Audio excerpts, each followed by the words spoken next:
Community rule: anyone who speaks more than 50 words today will die. At the stroke of midnight, the community's PA system crackled to life, repeating that one rule over and over. My upstairs neighbor, furious, threw open his window and started shouting at the prankster, really letting them have it. But right as he hit the 50-word mark, he suddenly stopped. A second later, he plummeted from the 6th floor. When it happened, I was at my own window on the 5th floor, cheering the guy on. I kept telling him, "Yeah, you tell him, man. That feels good." Spreading that kind of message in the middle of the night wasn't just disturbing our sleep, it was just plain messed up. I had no idea what property management was even doing. But I never could have imagined what would happen next. Just as he said his 50th word, the guy froze. His eyes widened in terror, his mouth agape, as if an invisible hand was choking him. Then, right in front of everyone, he leaped. He vaulted over his windowsill and jumped. I yanked my head back inside, terrified. I watched as he fell, head first, a brief streak past my window. After a sickening thud, he slammed into the ground. When I looked out again, all that was left on the concrete was a shattered corpse. A bloody, mangled mess, splattered everywhere. The grotesque scene shocked the entire complex into a suffocating silence. "Oh my God." I started to gasp, but a large hand clamped over my mouth. I turned to see my roommate, Olivia. She shushed me with a finger to her lips while frantically typing on her phone. A few seconds later, she showed me the screen. "If I'm counting right, with all your complaints and cheering, you've already said 47 words. And the rule from the broadcast was, anyone who speaks more than 50 words today will die." Thinking of my neighbor's gruesome end, a shiver ran down my spine. My scalp tingled. Holy shit. Olivia's brow furrowed. She quickly covered my mouth again and typed a new line. "Now it's 49. Seeing how urgent and bizarre the situation was, we rushed to wake up our other roommate, Tom. He had severe anxiety and had to sleep with an eye mask and earplugs. So, despite the loud broadcast and the shouting, he'd slept right through it. After getting up, he started to mumble, asking us what was going on. Thankfully, I clapped my hand over his mouth just in time. He'd only used up 3 words of his quota. Once we'd all calmed down, the 3 of us gathered in the living room, communicating by typing on our phones. We wanted to check the residents' group chat to see if anyone was talking, but we found that all internet and cell service was down. We couldn't get a single signal. But even with the network blocked, we could still dial 911. So we spent a long time deliberating, trying to come up with the most concise script for the call. Olivia, who had the most words left, would be the one to make it. But to our dismay, when she hit the call button, all we heard was an endless, hissing static. Something was interfering, and even the 911 call couldn't get through. Defeated, we decided to head out together. Whatever was going on, we had to get out of this creepy complex. But what we found at the main gate was even more hopeless. The locked iron gate and the high surrounding walls were shrouded in a thick, black fog. It was so dense we couldn't see the road outside. Hanging from the main gate was a bloody corpse in a security guard's uniform, his skin charred black from electrocution. Next to his body stood a wooden sign we'd never seen before. "Leaving the community is forbidden." None of us doubted this rule. The security guard's fate was proof enough. It was clear, this apartment complex had become a death trap. After a silent morning, the PA system finally came alive again at noon. A more complete set of rules clarified our situation. Attention, the community rules are as follows. A new rule will appear each day, announced via the PA system at 12 a.m. You must strictly obey, or you will die instantly. When a new rule is established, the previous day's rule is automatically void. No rule will be repeated. The perimeter is surrounded by a high-voltage electric fence. Leaving the community grounds is strictly prohibited. The community rules will be in effect for 10 days. After 10 days, all rules will end, and survivors may leave safely. After hearing the rules, I couldn't help but let out a long sigh. I typed on my phone. So you're telling me we have to stay in this terrifying place for a full 10 days? Olivia nodded. That's right. And we have to survive 10 different rules. Break one, and you die. This is way too dangerous, Tom typed, scratching his head. And if we can't leave the complex, isn't food going to be a huge problem? The thought sent me scrambling to the fridge. Thankfully, Olivia and I both like to cook, so the fridge was stocked, and we had plenty of rice and other pantry staples. We had enough to keep the three of us from starving, at least. So I replied, we have enough food. It's not just about us, Olivia typed, shaking her head. There are so many residents here, and plenty of young people who order takeout every day. As time goes on, some people will definitely run out of food. In the later days, more people might starve to death than die from the rules. And even if you don't starve, how are you supposed to handle these rules when you're hungry? Her words were a wake-up call. Then we have to be extremely quiet about our food supply. We can't let anyone know we're well stocked. And we have to keep the doors and windows locked tight to stop desperate, starving people from doing something crazy. The deeper we discussed it, the more worried we became. These bizarre rules were terrifying. Nobody wanted to die such a pointless death. We spent the rest of the day in a suffocating, oppressive silence. We could only look at each other, no one daring to speak. Especially me. I only had one word left in my quota. If I opened my mouth, I'd drop dead on the spot. To help me keep my mouth shut, Olivia and Tom also remained silent, even though they had plenty of words left. They didn't want me to accidentally reply to something they said. By evening, after being awake all night, I was exhausted. My eyes were heavy, but I didn't dare lie down and sleep. I was terrified I might talk in my sleep and die instantly. My nerves were shot. All I could do was clamp my hand over my mouth and stare at the clock, praying it would move a little faster. Luckily, nothing else happened. Just as I felt I was about to have a mental breakdown, the midnight chimes rang throughout the complex. 12 a.m. It was time. Everyone held their breath, ears pricked, waiting for the PA system. After a brief burst of static, the rule for the second day was announced. Community Rule 2, anyone who sleeps for more than 3 hours today will die.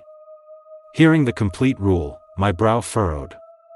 I even gritted my teeth. Was this rule aimed at me? I had been on edge all day, just waiting for the rules to reset so I could get some decent sleep. And the new rule restricted sleep. A wave of indignation washed over me, and I couldn't stop myself from opening my mouth to curse. Screw your damn rules. The old rule was gone, so I could say as much as I wanted now without consequence. But before I could get more than a few words out, the PA system crackled with a new message. Olivia quickly covered my mouth, signaling for me to listen carefully. Attention, the original community population was 600. After the first day's rule, 531 remain. That announcement sent a chill down our spines. In just one day, 69 people in the complex had died. Even knowing the rules were dangerous, that number was terrifying. And there were still 9 more rules waiting for us.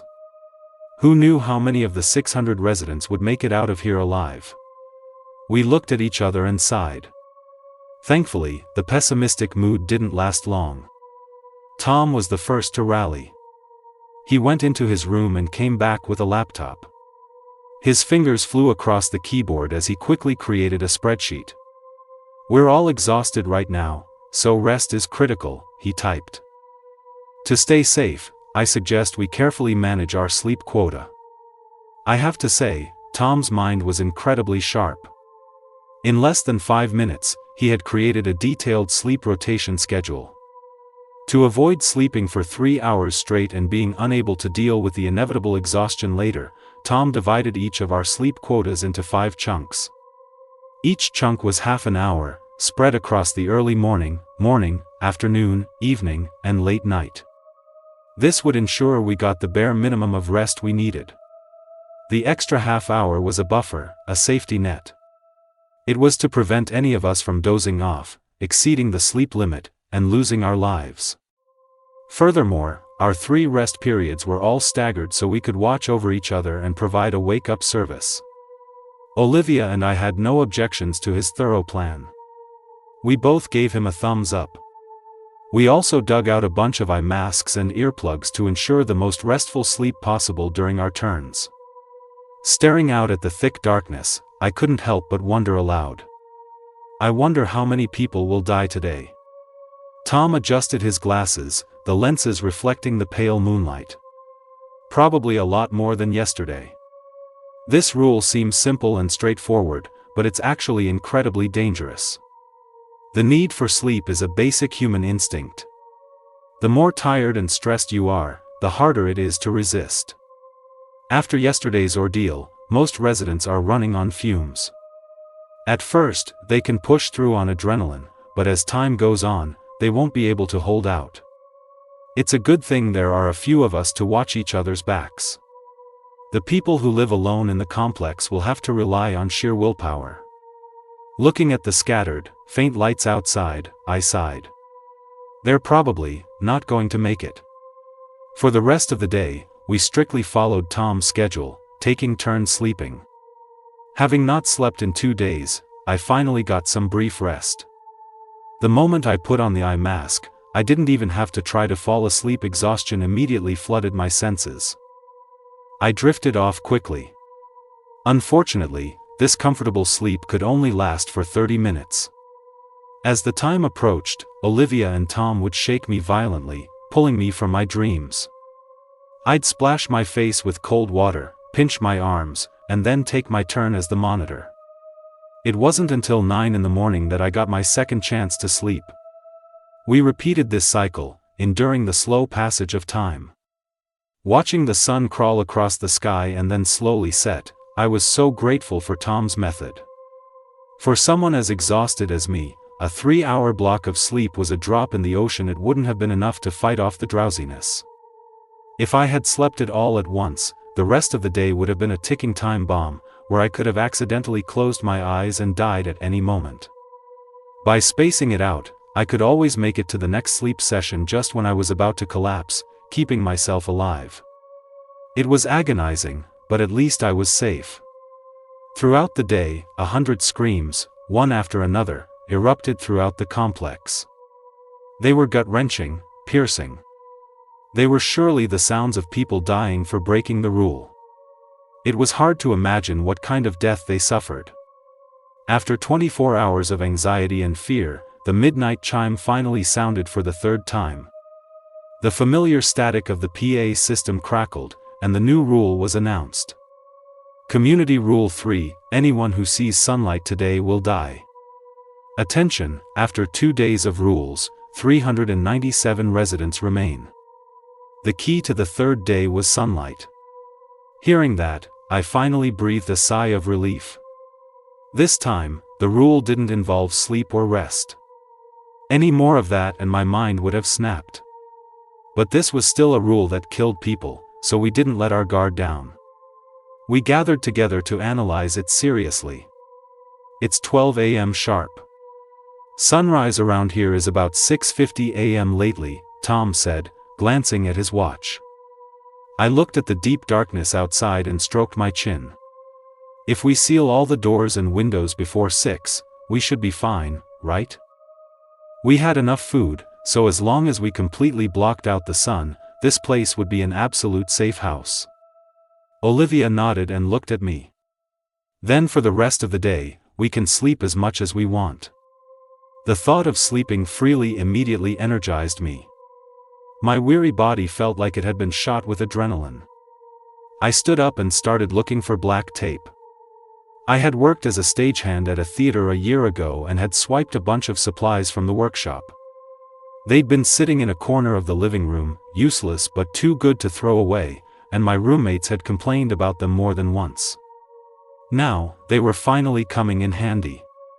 This was professional-grade gaffer's tape, guaranteed to block out light. We split up, each of us taping up every window and door, layer after layer. Completely sealed. To prevent any light from leaking, we paid special attention to the seams, applying 7 or 8 layers. Finally, at Tom's suggestion, we took down several small wooden cabinets. We placed them on the windowsills, completely blocking every window.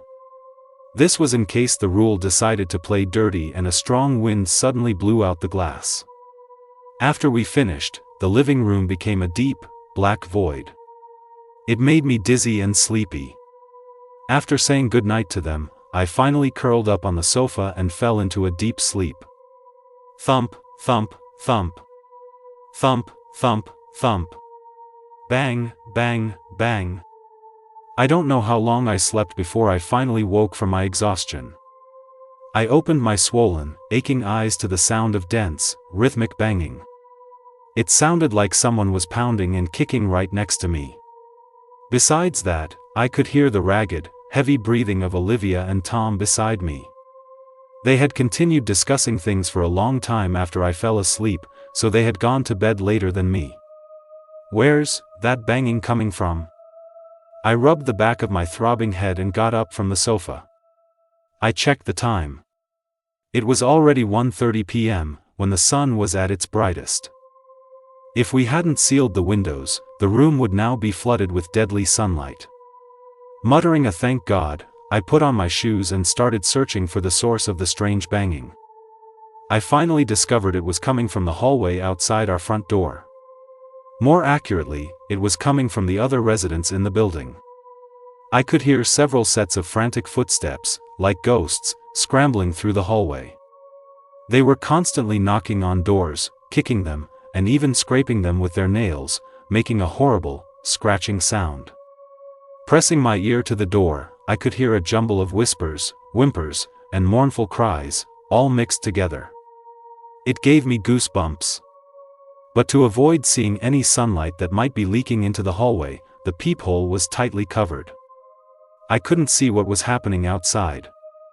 A creepy feeling crawled up my spine, and I quickly woke up my still sleeping roommates. We took turns listening, and each of us felt our scalps tingle, our brows furrowed in concern. Tom wiped his dull glasses, shaking his head for a long time before he finally spoke. "This community's rules, they're just plain evil." The first day's rule restricted communication. It brought endless anxiety and panic, with no way to relieve it. The second day's rule restricted sleep. It made it even harder for already stressed people to relax, and exhaustion slowly turned into agony. The third day's rule even took away the sunlight. We could only exist in darkness, deprived of so much sensory input. Step by step, the atmosphere in the complex has become oppressive, numb, even insane. Add to that the deadly impact of food shortages, and many people will break down. To survive, they might even resort to horrific acts. Tom's voice was filled with deep resentment and anger, but mostly, it was helplessness. The rules were cruel and bizarre, and everyone was just struggling to survive. That included the three of us. We didn't know if we could last the 10 days and make it to the end. Those frantic residents in the hallway were just poor souls, tormented by the rules. But after the sympathy wore off, we still had to take precautions. Working together, we moved a tall wardrobe and a heavy computer desk to block the entrance, barricading the door. Because it was a rental, the apartment wasn't that well built. The quality of the furniture wasn't great, and that included the front door. If those crazed residents managed to break it down, the situation would spiral out of control. There were too many people in the complex, and far too many who needed help. It was impossible to look after everyone. Protecting ourselves was the top priority. In the face of crisis, sympathy had to be put aside. For the rest of the day, none of us could sleep. We listened to the horrifying screams, which grew louder as time went on, accompanied by the sounds of hammering and door bashing. Our own door was hit several times with the force of a battering ram. Luckily, we had prepared in advance and kept them out. Surrounded by black tape, this day felt darker than any other. Even though the room wasn't cold, we felt like we were trapped in the dead of winter. Attention, after 3 days of rules, 299 residents remain. The death toll on the third day was higher than we expected. We were not even halfway through, yet only half the residents were still alive. The shock of the death toll and the anxiety of being trapped in one room left us mentally exhausted and worried. With nothing to do, we could only doodle on paper and play offline games on our phones, nervously waiting for the new rule at midnight. Thankfully, the fourth day's rule wasn't too difficult. Community Rule 4: After 1 a.m. today, anyone who sees their own reflection in a mirror will die. This rule was similar to the third day's. You could even call it an advanced version of Rule 3. We had to cover up anything that could reflect a person's image. That included mirrors, glass, and any shiny metal surfaces. The prep time was a bit tight, only 1 hour. But with our experience from the third day, this wasn't too complicated. The large glass windows were already covered, so we didn't have to worry about them. We just needed to handle all the small reflective items in the house. The TV screen, the refrigerator surface, glass cabinet doors, pots, pans, we wrapped them all in dense layers of tape. That also included our phones, computers, and other electronic devices. After we finished, the entire apartment fell into a complete and utter silence. The three of us spoke less and less. Even though the rule wasn't deadly on its own, the psychological torture was constant and escalating.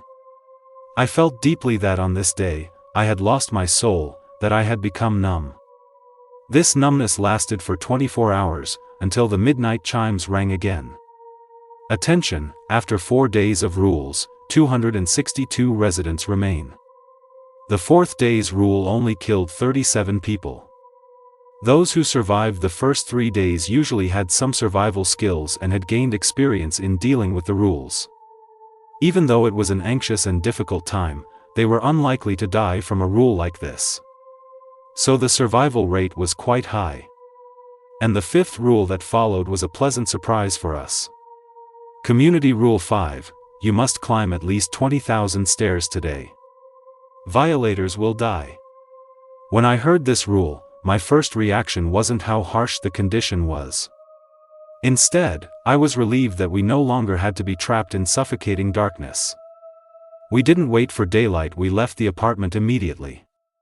We tore the seals off our phones to use their step counters as a reference.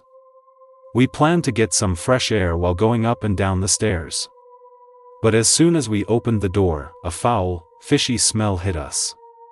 It was like a relentless stream of water, drilling into our nostrils. I immediately felt the urge to vomit. I quickly pressed a hand to my neck and managed to suppress the violent urge. Leaning on the railing, I looked carefully and saw the bodies of several residents scattered throughout the hallway. Many were bloody messes, as if their entire bodies had been smashed and kneaded into piles of rotten mud. You couldn't distinguish bones from flesh or even make out a human shape. Thinking of the screams we heard every day, I suspected this was the price for breaking the rules. There were also some shriveled corpses covered in all sorts of wounds, most likely from the frantic struggles on the third day. The gruesome scene sent a shiver down my spine, and my slightly elevated mood instantly plummeted. Death had never left, it had been with us all along. 2001, 2002, 2003. 60-25, 60-26, 60-27. Before we knew it, we had been climbing the stairs in the foul-smelling hallway until dawn. One step after another. With each other's encouragement, the atmosphere wasn't as oppressive as I had imagined.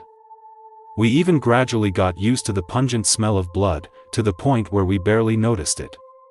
But I have to admit, we had underestimated the difficulty of this rule. As a homebody whose daily step count was always at the bottom of the list, I hadn't done this much exercise in a long time. After just 6,000 steps, I was exhausted. My legs were numb and trembling uncontrollably. I usually found walking 6,000 steps tiring, let alone climbing stairs. I had no choice but to go back to our apartment to rest for a while. I got up at noon, had a simple meal, and then started another round of climbing. After daybreak, many of the surviving residents came out of their apartments and joined the stair-climbing army. With more people around, the tension eased a bit, and the physical exertion seemed to lessen. But for us, those 20,000 steps were still a massive mountain to climb. The sun silently dipped below the horizon, and the night grew darker. It wasn't until 10:30 p.m. that the step count on my phone finally ticked over to 21,000.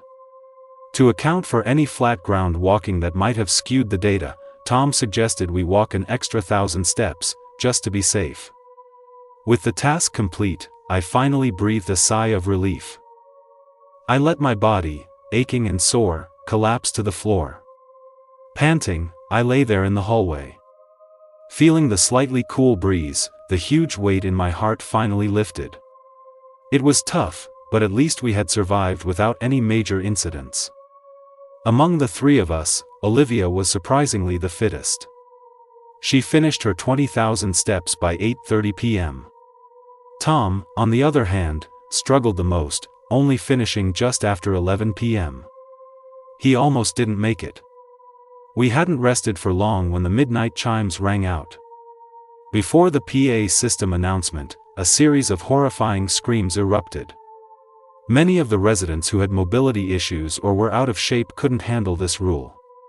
We personally witnessed an old lady in her 60s who, due to exhaustion, had only managed to climb 9,000 steps.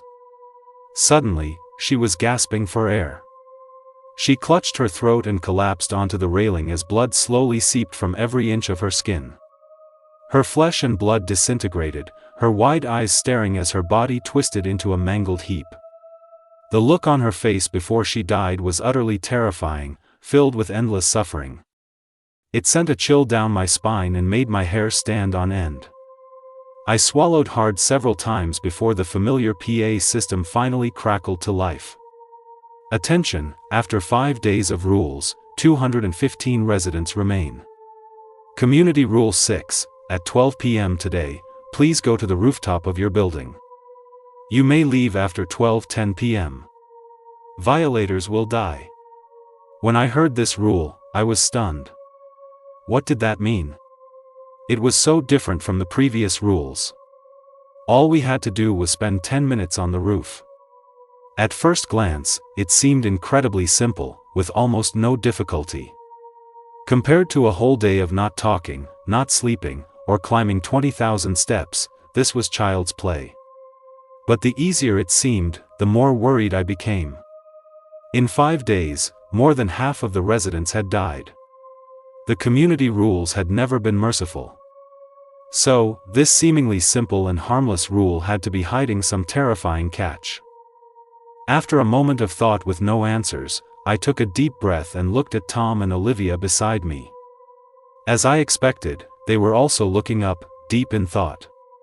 When he saw me looking, Tom cleared his throat and shared his idea. This rule is a bit strange, I can't figure it out either. My suggestion is, since the rule doesn't restrict our freedom at other times, let's go up to the roof now, look for clues, and see if we can find anything. If we don't find any useful information, that's fine. We can go back and rest, build up our energy and stamina to face whatever comes next. When we get back, we should all use hot compresses and massage our legs to reduce the effects of lactic acid buildup before we sleep. At 10 a.m., we'll head up early to get a spot, familiarize ourselves with the area, and observe what's happening. I suspect this rule will have a lot of variables and uncontrollable factors. We must be extremely careful. Led by Tom, we all climbed to the top floor. The door to the rooftop wasn't locked, but it hadn't been used in a long time, and the seams were filled with rust. We had to kick it several times before it finally burst open. The roof was empty, except for a simple water storage tank. The concrete floor was relatively flat, you could see the whole area at a glance. Other than a thin layer of dust, there was nothing. In such a clean place, even a thorough search would only take us about 10 minutes. After confirming there was nothing unusual, we had no choice but to go back to our apartments to sleep. It wasn't until the sun was high in the sky, close to 10 a.m., that we struggled out of bed and went back upstairs together. Just as we expected, the rooftop was still completely ordinary, leaving us clueless. And as time went on, more and more residents gathered on the roof. Even with 30 or 40 people searching, no one could find any clues. In the strange and awkward atmosphere, the clock slowly ticked closer to noon. Even then, we still didn't understand what the purpose of the rule was. The rooftops of every building were crowded with people, and everyone's face was filled with confusion. The unknown always breeds anxiety, and every resident was on edge. All we could do was stare at our phones and watches, occasionally looking around, waiting for the designated time. Just as the numbers 11 verse 59 lingered on the screen, a sudden scream tore through the air, grabbing everyone's attention. "What is that?" I quickly followed the sound and looked up. Sure enough, in the distant sky, I saw a black dot. It hung in the sky, too far away to make out its shape. Just 3 seconds later, behind that black dot, more black dots appeared, flying towards us with the wind. Hundreds, thousands of them. The swarm of black dots flew at an incredible speed, a dense mass heading straight for our complex. Clearly, they were the test for the 6th rule. As they got closer, I could finally see their shape. They were enormous, monstrous birds. Their bodies were pitch black, with huge, gray, pointed beaks. Sharp fangs protruded from the corners of their mouths, and their pupils glowed with a faint, blood-red light. They looked like a cross between giant crows and evil vultures. Olivia tapped my shoulder and Tom's, whispering, "Are we their prey?" Hearing her words, I looked again at the flock of grotesque crow-like creatures. Their eyes were burning with hunger, as if they were looking at the most delicious meal. Then I couldn't help but nod. "I'm afraid so." As expected, the monstrous birds rode the howling wind and reached the complex in a matter of seconds. They began to circle the buildings. As they circled, they would occasionally dive down, targeting the humans, lunging and tearing at them. They were incredibly fast, and their claws and teeth were razor sharp. The people, already exhausted from climbing 20,000 steps the day before, had no way to escape, let alone fight back. Several residents were viciously torn apart by their claws, their flesh devoured in a few bites. All that was left were clean, white skeletons, standing alone for a moment before collapsing. They didn't even have a chance to struggle. Hiss. The sight made my stomach turn. I couldn't help but glance back at the stairway leading down. But the threat of the rule hung over our heads. We couldn't go downstairs before 12:10 p.m. The consequences of breaking the rule wouldn't be any better than this. Faced with wave after wave of attacks from the monstrous birds, we could only run frantically, searching for cover. Unfortunately, the rooftop was far too open. Besides the water tank, there was only flat concrete. A dozen of us, including me, were hiding behind the tank. My heart was pounding in my chest as I watched the relentless slaughter on the open ground. A mist of blood filled the air, and the sound of bones being ground echoed in my ears. In just 2 minutes, more than half the people had become food for the birds. This is insane. Even Tom, who was usually so calm, couldn't hide his terror. He kept pushing his glasses up, his fingers trembling uncontrollably. Is it possible the rules thought the death toll from the past few days was too low, so they've initiated a slaughter mode? Olivia nodded. The previous rules were difficult, but they mostly just wore down the residents. If you stuck together and stayed calm, your chances of survival weren't bad. I ran the numbers, and I estimated that 30 to 50 people would make it to the end. Clearly, the rules didn't want to see that happen. Hearing this, I gritted my teeth. But it's only the 6th day, and the rules are already this brutal. Who can possibly survive the next 4 days? I even started to suspect that at this rate, no one would be left to hear the 7th rule. Seeing my pessimistic mood, Olivia gently patted my shoulder. I think since the main rules mentioned the possibility of survival, they wouldn't create a situation with absolutely no way out. If we pay close attention, we might find a way to break through. I turned to nod in agreement with her encouragement, but then I saw a long, thin black shadow, streaked with blood, hurtling towards us. The space behind the water tank had been discovered. And the bird's first target was Tom, who was still lost in thought beside us. Seeing this, I quickly reached out and shouted, "Tom, look out!" Unfortunately, I was too late. By the time Tom reacted, the monstrous bird had already slammed its talons into his shoulders. The sharp claws tore through his clothes instantly, digging deep into his flesh, causing blood to blossom. Tom's face contorted in pain, his eyes filled with agony. The intense pain in his shoulders left him unable to fight back. He could only curl up on the ground. The bird's strength was unimaginable. Just one was enough to incapacitate a grown man. Not only that, but it craned its neck and let out a piercing shriek, calling its companions to surround him. Olivia saw this and immediately waved at me. "Quick! We have to save him, or he's dead." As she spoke, she grabbed the iron frame on the outside of the water tank and pulled with all her might. The frame was old, and the screws had long since loosened and fallen out. With a sharp crack, it came off, looking like a long rod. Olivia raised the iron rod and swung it at the bird. Sparks flew, and I stared in awe. How could this normally gentle and sweet girl be so fierce? The bird, though terrifying, was still a creature of flesh and blood. The blow from the iron rod made it screech in pain. Seeing that it worked, I quickly did the same, pulling off another iron rod and gripping it in my hand. For maximum effect, I aimed for the bird's legs and swung with all my strength. With a loud thwack, it finally let go of Tom, unable to bear the pain. But then, the bird's rage turned entirely on me. It shrieked madly and swooped at me, a flap of its wings knocking me to the ground. After I fell, my whole body went numb. I couldn't muster any strength for a moment. I couldn't get up no matter how hard I tried. As I watched more and more birds gathering above me, my heart sank. It's over.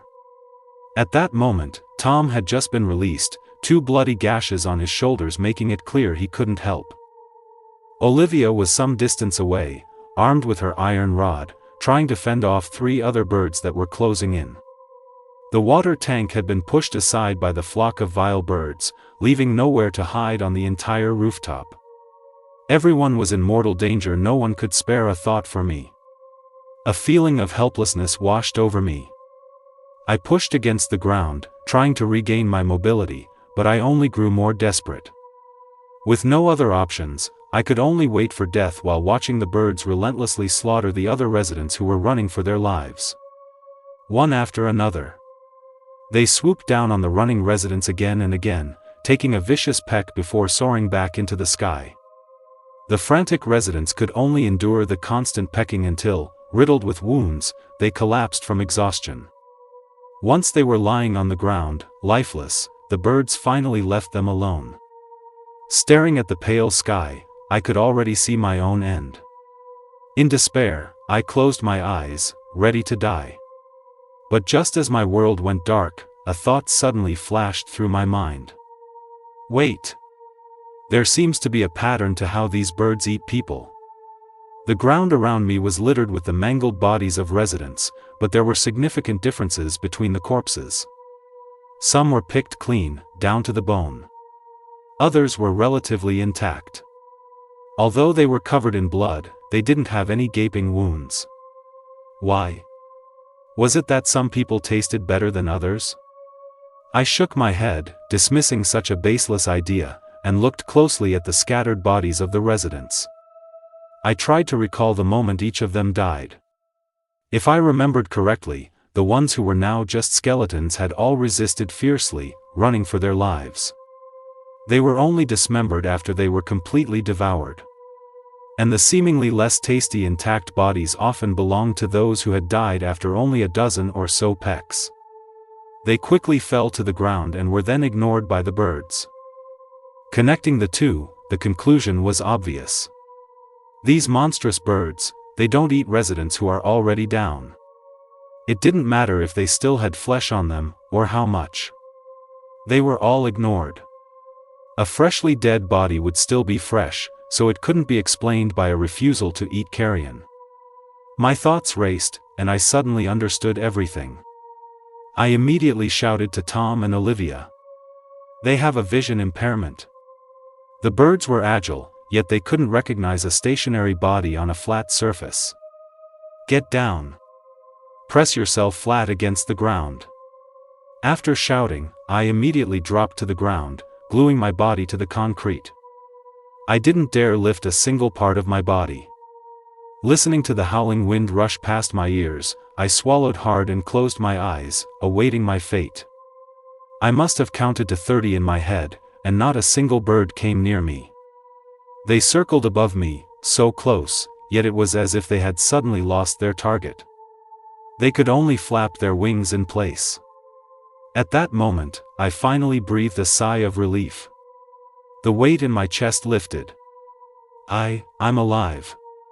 Once we figured out the bird's pattern of movement, the rooftop finally quieted down. All we could hear was the relentless whistling of the wind. The frantic footsteps and screams grew fainter.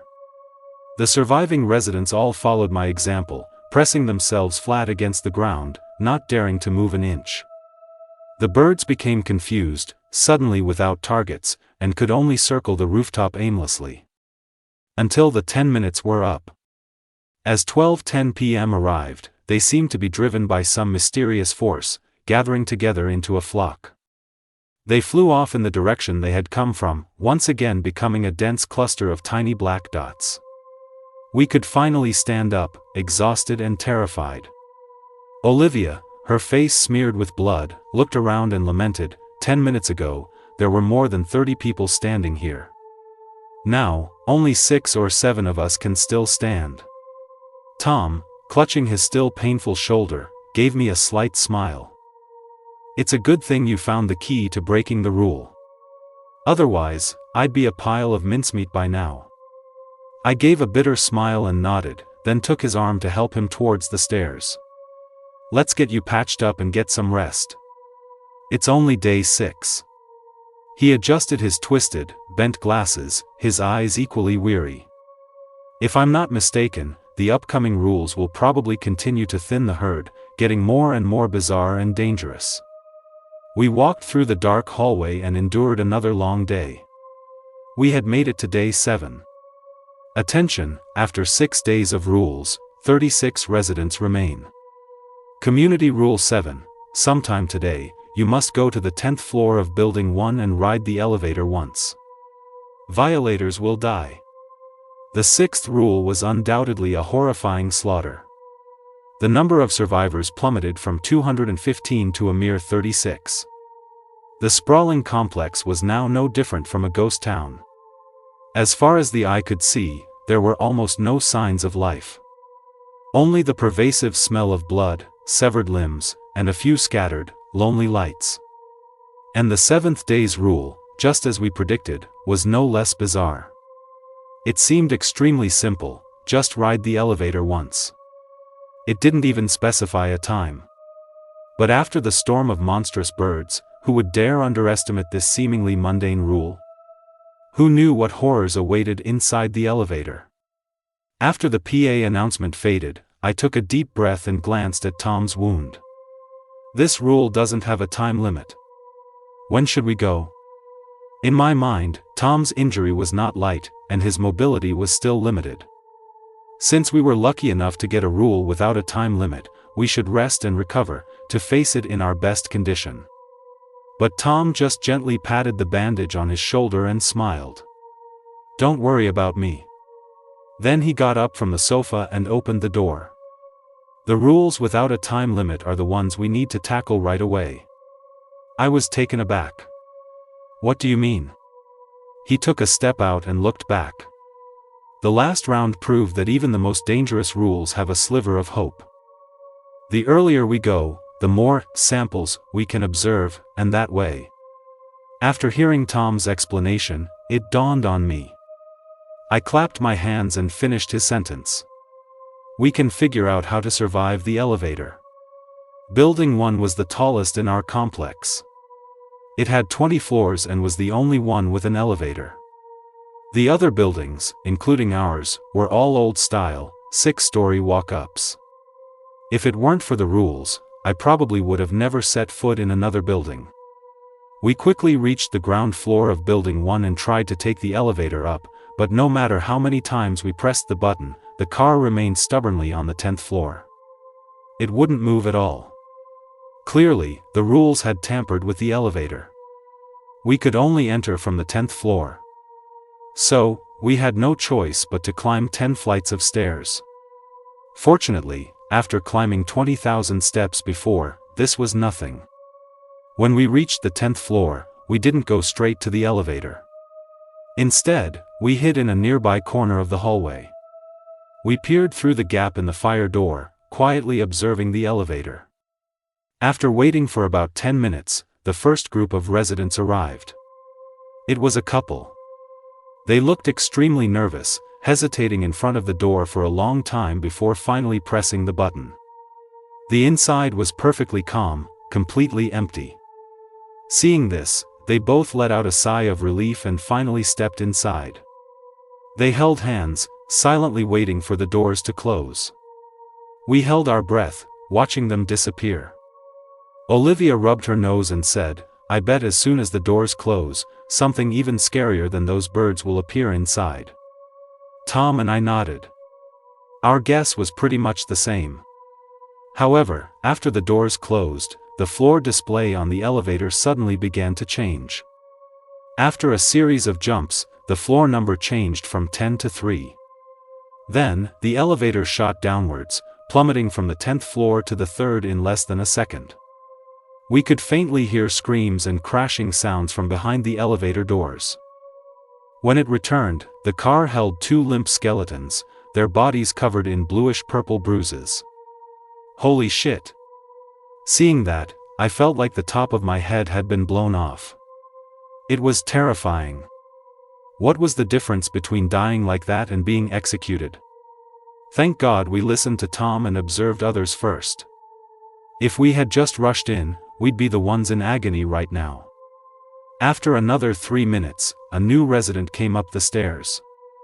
This time it was an older guy in a tank top, by himself. When he opened the doors, we were surprised to find that the couple's skeletons had vanished. The elevator was back to its original state, ordinary and empty. And the guy, just like the couple before him, stepped into the elevator.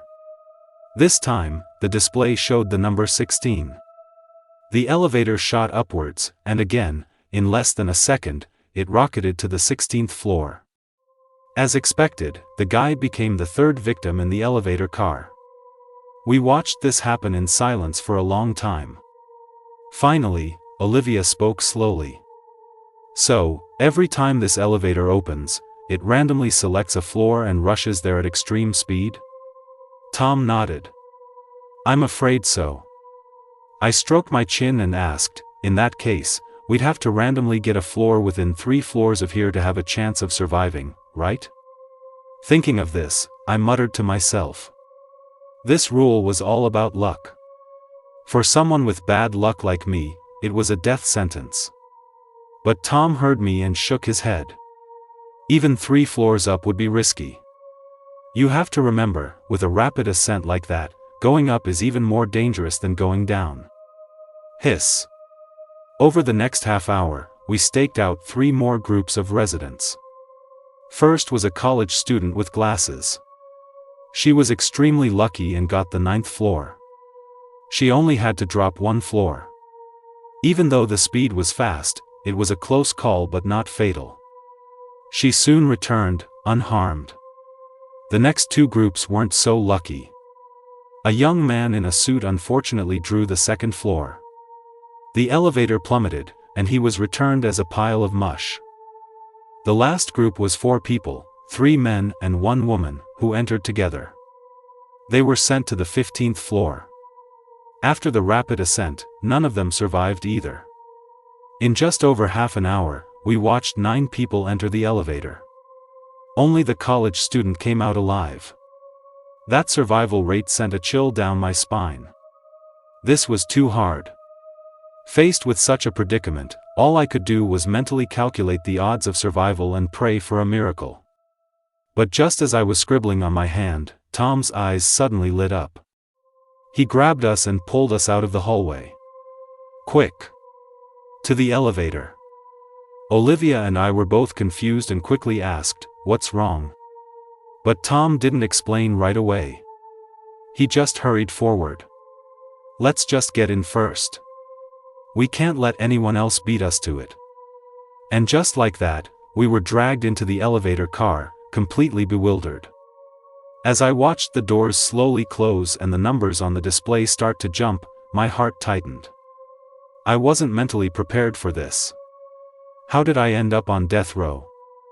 A few seconds later, the numbers finally stopped. With a mix of emotions, I looked closely. It had stopped on 8. Then, it began to descend. The incredible speed gave me a sense of weightlessness I had never experienced before. When we reached the 8th floor, we were undoubtedly hit with a major jolt. But thankfully, it was only a 2-floor drop. The impact was painful, but not fatal. When we returned to the 10th floor, I stumbled out of the elevator, still shaken, and couldn't help but ask Tom, "How did you know this time would be a safe floor?" He had rushed us into the elevator, afraid someone else would get there first. He must have figured out some pattern or loophole. Tom adjusted his glasses. "The key to the elevator is the number 7. 7? That's right, 7. Tom nodded in reply. "These floor numbers seem random, but each time, it's just subtracting 7 from the previous floor. The first couple got floor 3, which is 7 floors down from the starting floor, 10. And if we consider each drop to the bottom as one cycle, starting over from 20, then 3 minus 7 floors is the second guy's floor, 16. 16 minus 7 floors is the third girl's floor, 9. 9 minus 7 floors is the young man's floor, 2. 2 minus 7 floors brings us to the group of 4's floor, 15. That's why I was so sure that this time, the elevator would drop another 7 floors, which is what we just experienced, the 8th floor." After hearing Tom's explanation, Olivia and I both covered our mouths in shock. The elevator rule was based on such a simple pattern. We were so caught up in the situation that we hadn't noticed it at all. No wonder Tom had been in such a hurry to get us into the elevator. If we had missed this turn, the following floors would have been 1, 14, 7, 20, 13. There were only 36 survivors left on the 7th day. We might never have gotten a safer option than a 2-floor drop. Attention, after 7 days of rules, 9 residents remain. After a relatively peaceful 24 hours, the chimes for the 8th day finally rang. Before we knew it, we had been trapped by these terrifying rules for 7 days and 7 nights. It felt like an endless torture. And the number of residents in the complex had plummeted from the initial 600 to just 9. The elevator had been a brutal filter, reducing the number of survivors to single digits in one fell swoop. In the tense atmosphere, we awaited the 8th day's rule. Community Rule 8. After many days of paranormal infestation, the community has become filthy. All residents are to proceed to Building 1 at 12 p.m. today and, according to the list, clean their assigned electrical room. You have 5 minutes. Violators will die. Surprisingly, this time the rule was much more complex than usual. It was a good thing we had turned on a voice recorder beforehand, otherwise it would have been hard to remember it all. Not long after the rule was announced, the PA system broadcast a list of names. First floor, Lee. Second floor, Sean. Third floor, Mark. 6 names went by before I finally heard my own. 7th floor, Leo. Then came the other 2. 8th floor, Olivia. 9th floor, Tom. The moment he heard the list, the pen Tom had been spinning in his hand dropped to the floor. After picking it up, his gaze froze, his expression turning grave. After a long pause, he finally spoke. "It looks like we won't be able to face this rule together. This one person per floor model is basically forcing groups to split up and fight on their own." Throughout this whole ordeal, Olivia's decisiveness, Leo's keen observation, and my analytical skills have all been crucial for our survival. It's a shame that this time, we're being broken apart. Even if it's only for 5 minutes, the feeling of facing an unknown threat alone, it's a bit disempowering. After he finished, he sighed and sank heavily into the sofa. I have to admit, the rules really knew how to mess with people's minds. Each test was heavier than the last. Just like the previous times, we decided to scout the location in advance. Since we were supposed to clean the electrical rooms, we had to at least see what kind of filth was inside. Unfortunately, just as we expected, nothing out of the ordinary appeared before the designated time. The electrical room on each floor was spotless, with only neat rows of circuits and equipment humming quietly. There wasn't even a speck of dust, let alone any filth. After a quick inspection, we had no choice but to return to our apartment to rest. As a tech-savvy guy who loved to mess with electronics, Tom had even dug out 3 old-school walkie-talkies from a dusty box. Tuned to the same channel, they could be used for real-time communication within a 1-kilometer radius. They didn't need a public network, which was perfect for our current situation. Equipped with all sorts of cleaning tools and fully prepared, we each stood by our assigned electrical room, waiting for noon.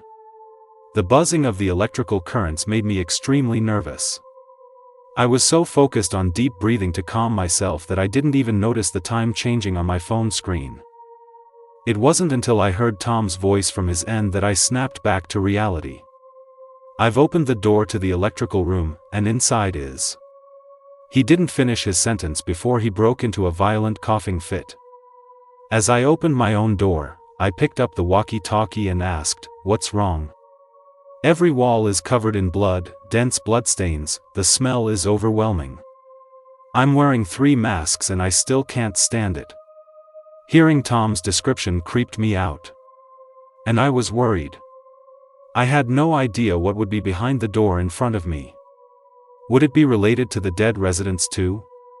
Before me, Olivia was the second to open her electrical room door.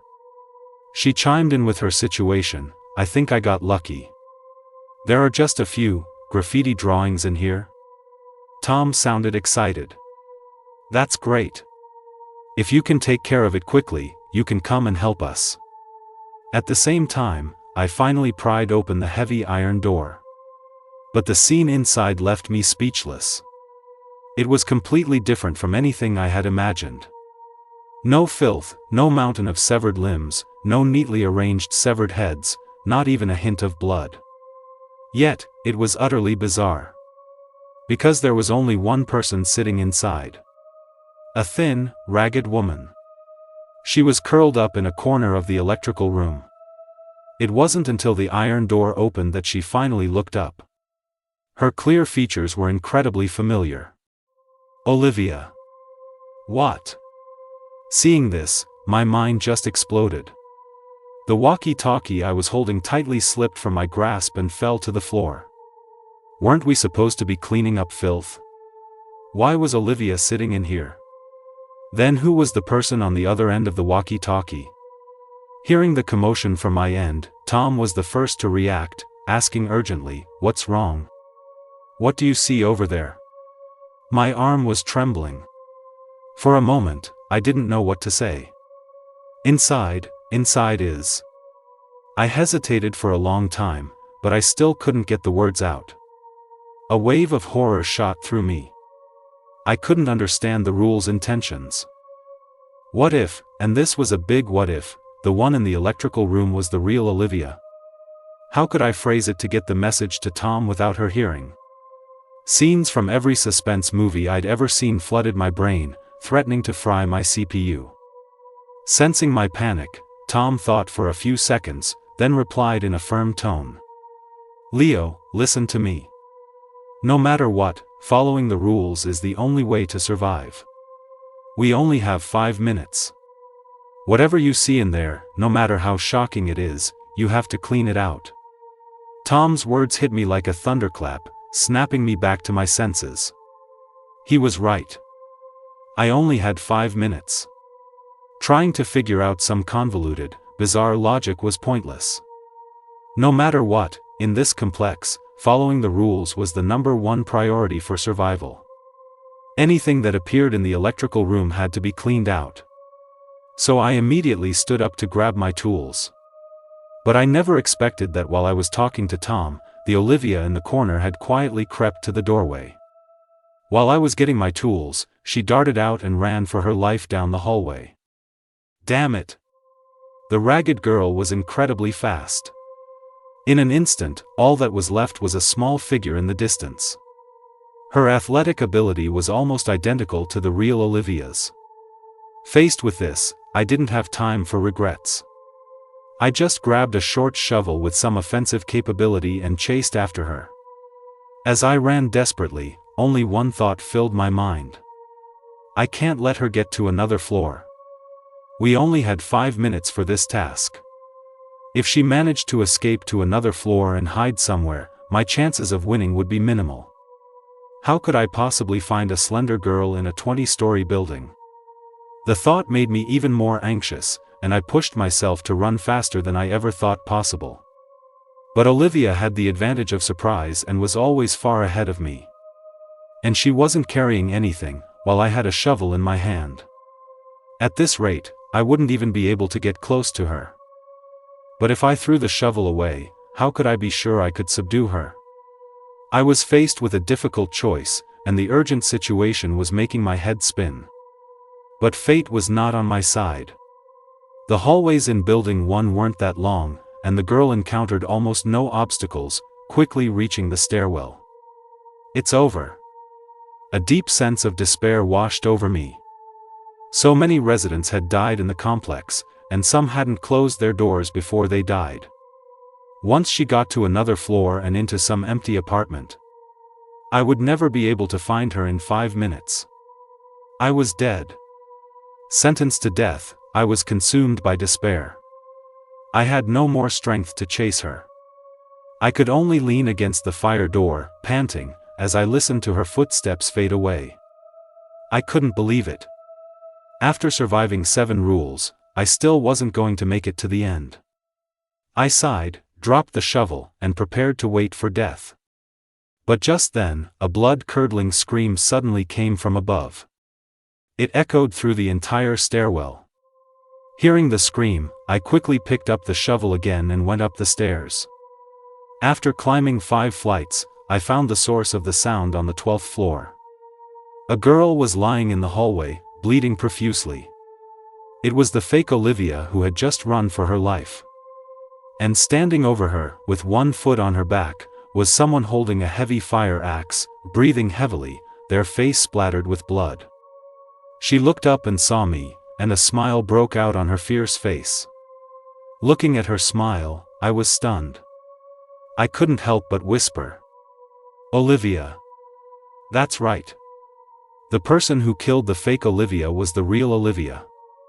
Your problem's solved. You don't have to worry now.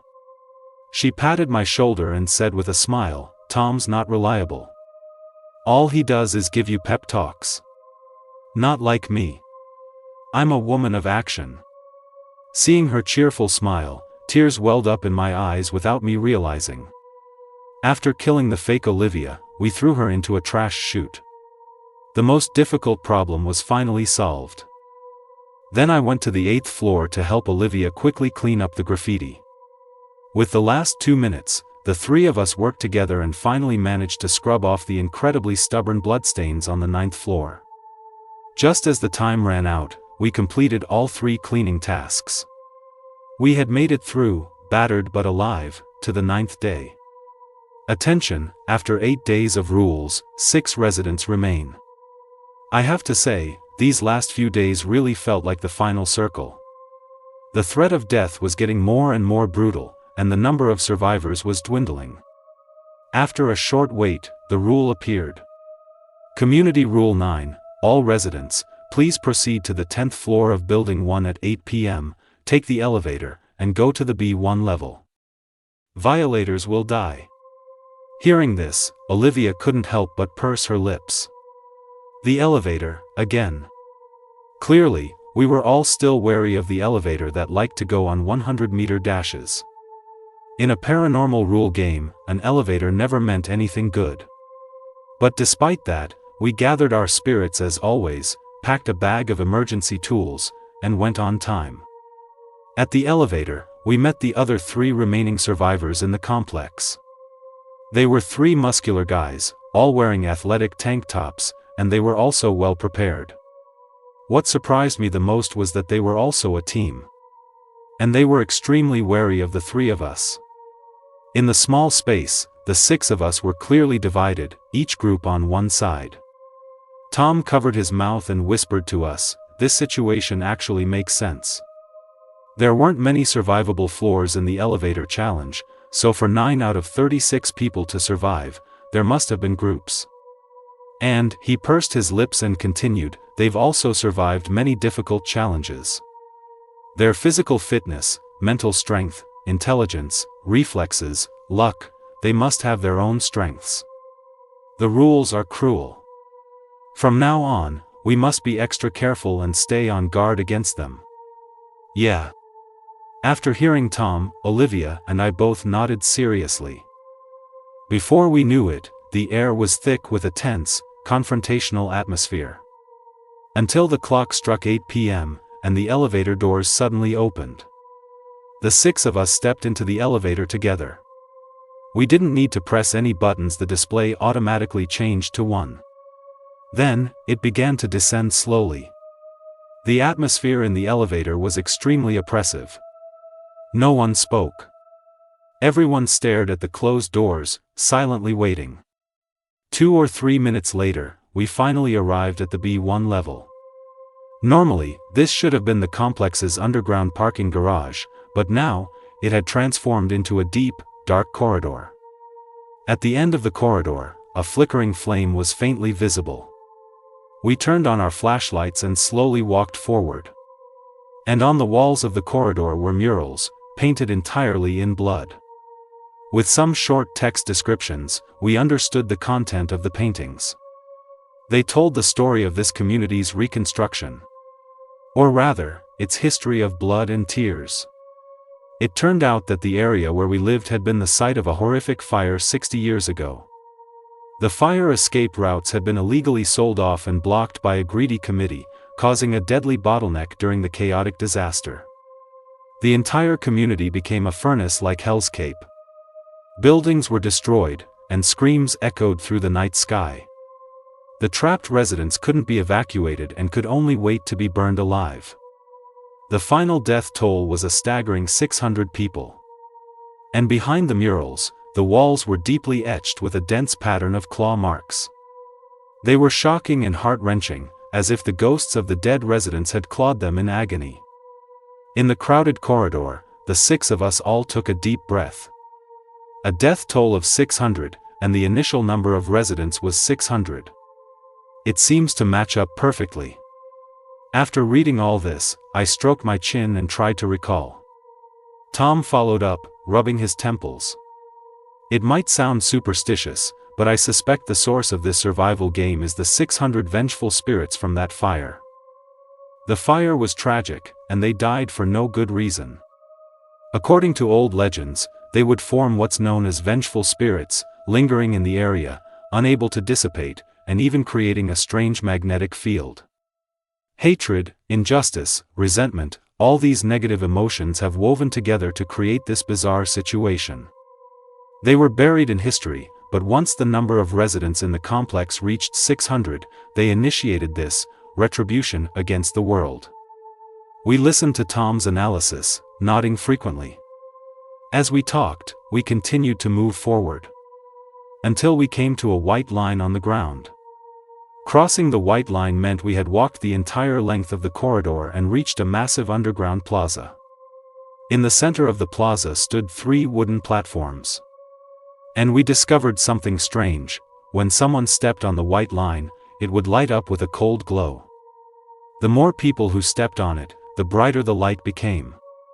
When all 6 of us were on it, a line of bloody text appeared on the plaza floor. When the platforms are full, the ritual will begin. Current arrivals, 03. Although we didn't know what this so-called ritual was, when we looked at the 3 platforms in the plaza, everyone understood at the same time. There were only 3 chances to survive. The brief silence was shattered by a sharp shout from Olivia. "Run!" This white line was a starting line. I never thought the 9th day's rule would turn into a direct competition between the residents. 6 people, 3 platforms. Tonight, there would only be 3 survivors. After Olivia's shout, the 6 of us took off at almost the same time, sprinting towards the platforms. The underground plaza was huge, and the platforms were quite far away. Our team's physical condition was nothing compared to the other 3 guys' powerful muscles. Except for Olivia, who could barely keep up with them, Tom and I were quickly left behind. Tom's shoulders hadn't fully healed, and he could barely make it halfway. I gritted my teeth, cursing my bad luck. This kind of competition was playing right into their strength. But there was nothing we could do. The 3 of us had already discussed it and come to a consensus. In such a cruel and long-lasting test of rules, luck was just as important as intelligence and courage. It was a decisive factor.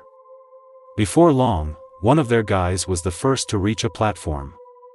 As soon as he stood on it, 2 crimson beams of light shot up from the platform, guarding it on either side and eventually forming a protective cocoon-like shield around him. Now, no one else could get near this platform. At the same time, the text on the plaza floor changed. When the platforms are full, the ritual will begin. Current arrivals, 13. Seeing this, a feeling of suffocation instantly gripped my throat. The worst-case scenario had happened. Once a platform was taken, the spot was locked in. That meant the 3 of us could no longer pass this together. But that wasn't the worst news. Worse was that Tom and I were still a long way from the platforms. And near the other 2 platforms, there was only Olivia and the other 2 guys. The other team, having survived so many rules, was also very steady and ruthless. They didn't rush to split up and activate the other platforms. Instead, the 2 of them ganged up on Olivia, trying to beat her back, eliminate the risk, and secure the last 2 spots for themselves. Facing 2 strong men, Olivia had almost no way to defend herself. In a flash, the fight was over. Olivia was knocked to the ground with a few punches, and she could only watch as the 3 of them easily took all the platforms. 3 red lights lit up, and the text on the ground finally settled. Platforms are full. The ritual will begin. The 3 of us collapsed helplessly to the ground, just staring at each other. After all the hardships, after surviving 8 calamities, we were still wiped out on the 9th day. We didn't even leave behind a single seed of hope. Sigh. I sighed and lay down on the ground. But then I heard Tom's quiet voice from behind me. "Wait." I turned my head to see him squinting at the 3 glowing platforms. "Have you ever thought about what this so-called ritual actually is?" Hearing him, I instinctively replied, "Probably some kind of ritual related to vengeful spirits, ghosts, and the dead." "Exactly," Tom suddenly clapped his hands. "Now think carefully, what kind of rituals are usually associated with those things?" In the distance, Olivia immediately realized. Laying the spirits to rest? That's right. It's usually to lay spirits to rest, or to curse someone. Tom seemed to have completely calmed down, adjusting his battered glasses. "And I believe this is a ritual to lay spirits to rest. So what does that have to do with us?" I couldn't help but ask. Tom shook his head and didn't answer directly. Instead, he asked back, if we're sure this is a ritual to lay spirits to rest, then look at those 3 platforms again. What do their shapes look like to you? I quickly looked at the 3 platforms again, trying to remember a cleansing ritual I had accidentally seen as a child. After a moment, an answer suddenly came to mind. Could they be altars? Exactly. Their shape is identical to the altars I've seen before. After hearing that, Olivia gasped. So we were just fighting for the chance to be sacrifices? Tom nodded. I'm afraid so. As soon as he finished speaking, 3 columns of fire suddenly erupted in front of us. They came from within the 3 platforms. This ritual was going to burn the 3 people on the platforms alive. Heart-wrenching screams came from the sealed altars. The 3 of them pounded on the cocoon like shields of light, but they couldn't escape. Not only that, but the flames on the altars grew larger and larger, even starting to spread to the surrounding area. It seemed like it was going to engulf the entire underground plaza. Seeing this, Olivia immediately got up and ran towards us. Quick, run back. I quickly got up too and ran towards the corridor we came from, back to the elevator, to escape the fire that was about to consume everything. The wind roared in my ears. Staring at the closed, now unopenable elevator doors, I was a bit dazed. The rules were as treacherous as ever. The thing they tricked the residents into fighting for was death itself. Attention, after 9 days of rules, 3 residents remain. Community Rule 10, the fire is spreading. The community is in its final moments. Please leave the community after 1 a.m. We finally breathed a sigh of relief. The last rule directly pointed the way out. The incredibly difficult 10 days were finally coming to an end. The once bustling and lively complex was now in ruins. Skeletons littered the ground, and the air was thick with the smell of rot and decay. But in an hour, we could leave this place. End this bizarre nightmare. The thought made me let out a long breath. Knowing the final rule, we didn't want to wait a moment longer. We went straight downstairs. We stood by the community gate, waiting for 1 a.m. But as time went on, things started to get strange. A huge fire slowly ignited outside the community gate. It formed a large circle, completely blocking the way out. And the flames, in step with time, moved closer to the gate. Like a rising tide, they surged towards the inside of the complex. Before we knew it, the entire complex was bathed in the glow of the fire. The rule had mentioned the fire is spreading, and we had imagined something similar. But we never thought the scorching hot fire would come from the escape route. And it was constantly devouring and destroying everything in its path. Where were we supposed to go now?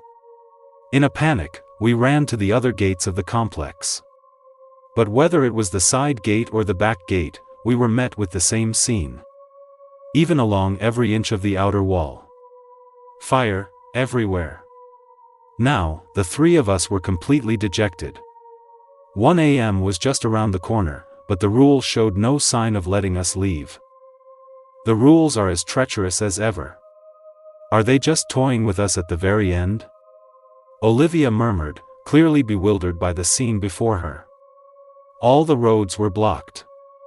How the hell were we supposed to leave? I looked at the sea of fire and sighed. The purpose of the rules is probably to have everyone die with them. Maybe it never intended for anyone to leave. This was in line with the rules' consistent tone. Bizarre, twisted, sick, dark. And so, we walked around the complex a few times. The time slowly passed 1 a.m., but the way out was still a mystery. The sea of fire had already breached the gates and walls and entered the complex. It had even touched the walls of some of the residential buildings. Based on its speed, the entire complex would be completely engulfed by 2:30 a.m. at the latest. Reduced to nothing. Ash floated in the sky, forming a dark, dense cloud. Our spirits were at an all-time low. After surviving one disaster after another, the end of the story was a dead end. So what did that make us? The biggest losers? This was just pathetic.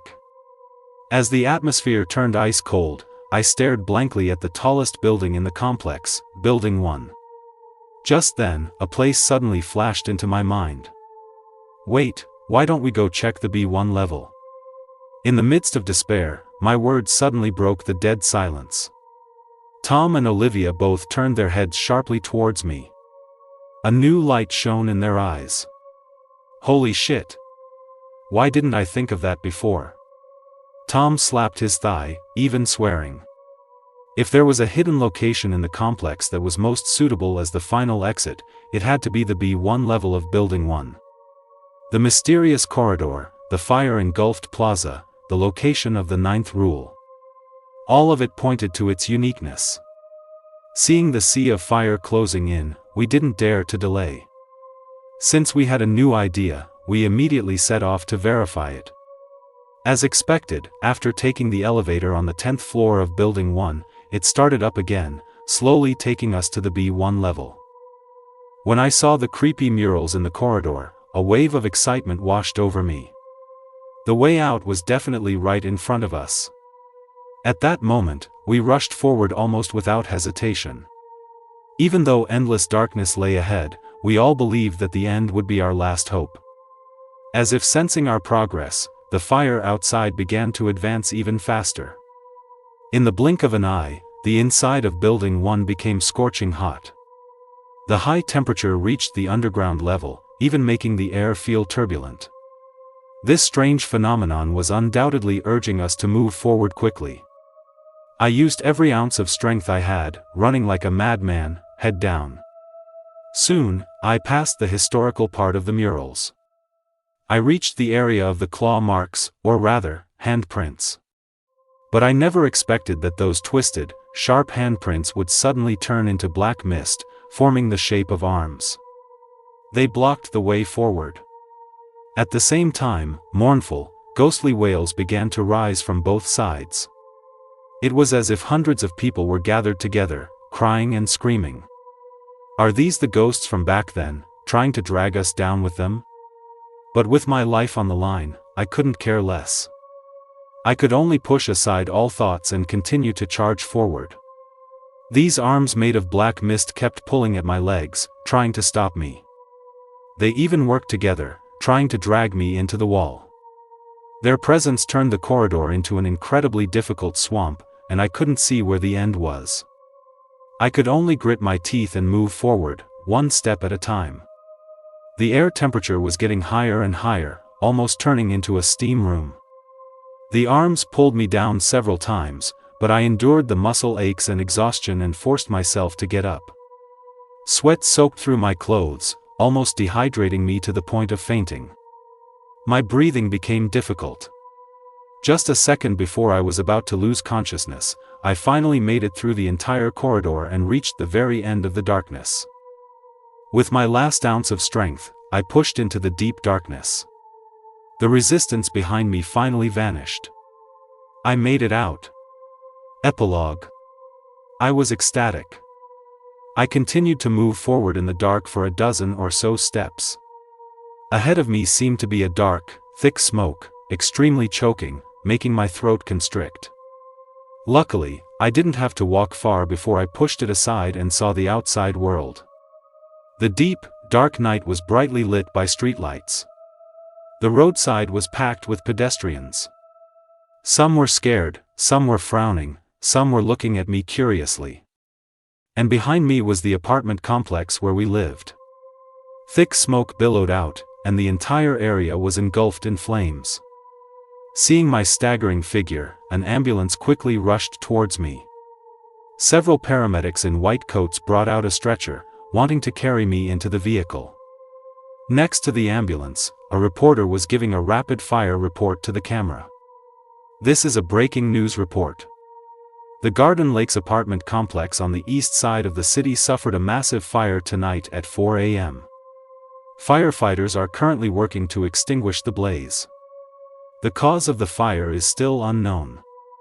Due to the suddenness of the incident, the rapid spread of the fire, the fact that most residents were asleep, and the aging firefighting equipment, this fire has been extremely tragic, with unimaginable losses.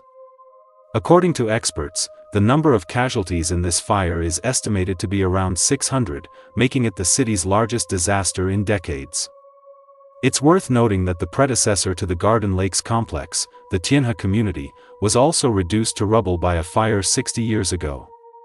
It wasn't until 30 years ago that the current Garden Lakes complex was rebuilt on the ruins. Unfortunately, there is very little information available about that fire. The data seems to have been buried in history, almost impossible to verify. But what's fortunate is that just a moment ago, a citizen actually escaped from the thick smoke, giving us more hope for more survivors. Once the citizen's condition is stable, we will go to the hospital immediately to bring you the most up-to-date interview. Look, 2 more citizens are running out over there. Hearing the reporter's last words before she ran off, I finally closed my eyes in peace. I stopped looking back. I let go of all my defenses and collapsed completely in the ambulance. I let out a long sigh, and the weight in my heart finally lifted. They all made it out. Thank God.